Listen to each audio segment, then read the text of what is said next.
Umentri Sorkar Jala uba polling do ubadei unongyelam ke UDP ulaong baki Paidbah ka Gambegre kilong ki Stad ban Jied ya ka Kyrtong ka badan hakaliang sensyar ka MDA ka baar. Habakren mentakas ngi uba pol ulaong badang hauni ubnai jemang ki Paidbah ki Punjab ka Kyrtong ka Congress haka MP election Henry hakani ka election shiteng samoy kila Jied ka party hakaliang sensyar matkani ka peni baka politik kalong ka bawanra ka jingkla katkum ka bor upaidbah.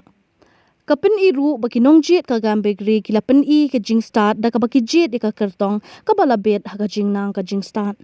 La ruban kdo baka Kyrtong ka NPP ka mehetap chandi sangma kalakni ka Gambegre constituency na ka Congress ha ka jing penbena menta kasni. Ka Congress ka balabat ka te ka constituency menta kalapoy siya ka Kerdan ka balay bat ka TMC kalawan baar.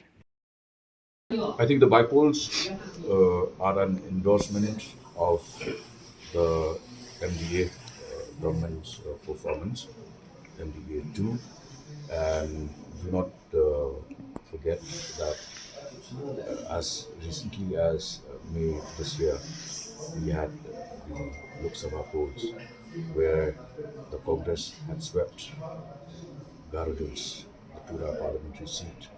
So, in a way, it shows that politics is very dynamic, and even a week is a long time in politics. And it also demonstrates that the electorate of Gambegre have clearly shown their wisdom by electing somebody who is highly qualified as the NPP candidate.